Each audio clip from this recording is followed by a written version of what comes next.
In my first video on fixed indexed annuity, I mentioned that there is a portion of your fixed index annuity that is allocated to a call option on a market index, such as the S&P 500. I also mentioned that there is no downside risk with respect to that portion that is allocated to the market index. Now, if there's no downside risk, what is the trade-off?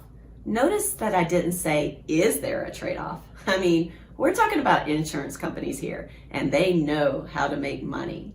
So in this video, I'm going to talk about the interest crediting methods that the insurance company uses to allocate a portion of the gain to the fixed indexed annuity. By the end of this video, I'll give you the facts so that you can make an informed decision about whether a fixed indexed annuity is the right fit for your retirement portfolio. Hi, my name is Darlene Hartman. I'm a CPA and founder of D. Hartman Consulting, LLC.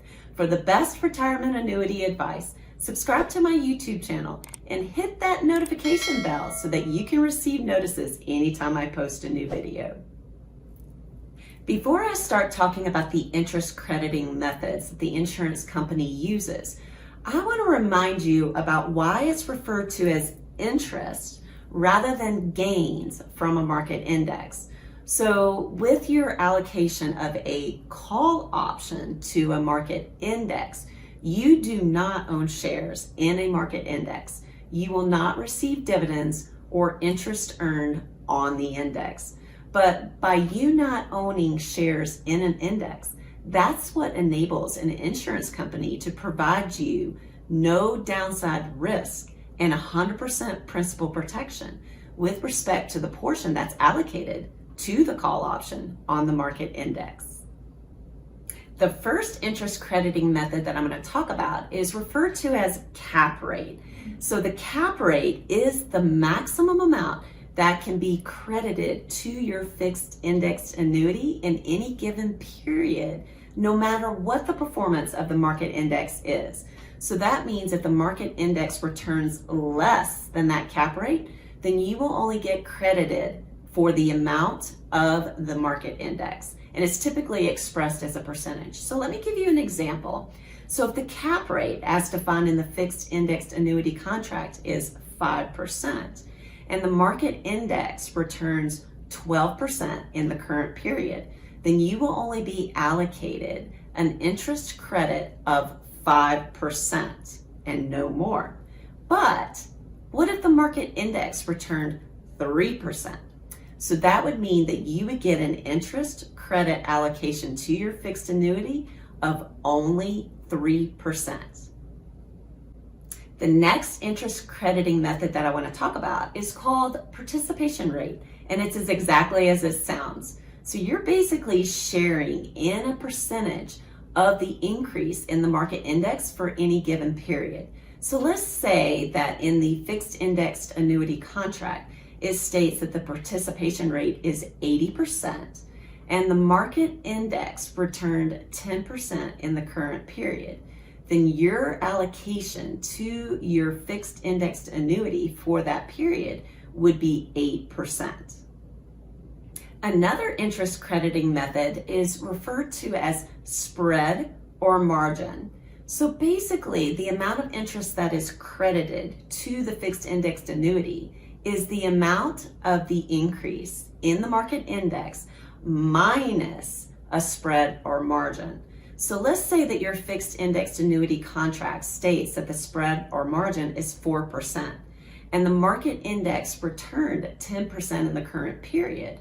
Then your interest credit for that period would be 6%. Leave me a comment in the section below and let me know if you currently own a fixed indexed annuity, which interest crediting method is being used in your contract. Also, if you're enjoying this video, be sure to give me a thumbs up, subscribe to my YouTube channel, and hit that notification bell so that you can receive notices anytime I post a new video. Now, just so you know, the margin or spread can be used in combination with the participation rate. And I think the best way to explain this is just to give you an example.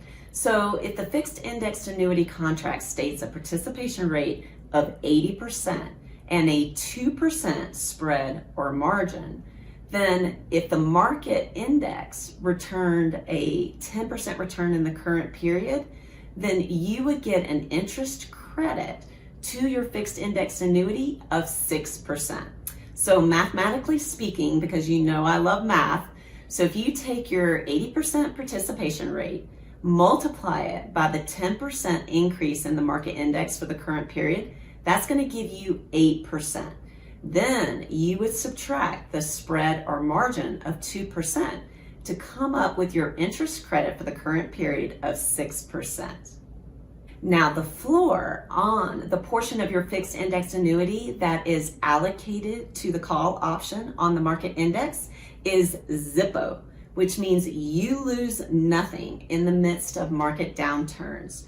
So basically, if the market index returns a negative return for the year, you are allocated nothing in that current period, which means basically there is no change in value from the previous year to the current year when we're in the midst of a market downturns. That's what helps to ensure no downside risk with respect to that portion allocated to the call option on the index and 100% principal protection on your fixed indexed annuity. Just a word of caution so that you're in the know. These rates that I have been talking about are not set in stone in the fixed indexed annuity contract. They can actually vary from year to year upon the contract anniversary period at the discretion of the insurance company. So they have the ability to make changes in these rates each contract anniversary period. If you're interested in obtaining a fixed indexed annuity in your retirement portfolio, be sure to click the link below to apply to become my client. Also, if you enjoyed this video, be sure to give me a thumbs up, subscribe to my YouTube channel, and be sure to share with your family and friends. Thank you for watching. Let's get the conversation started on how you can live your best retirement while not outliving your money.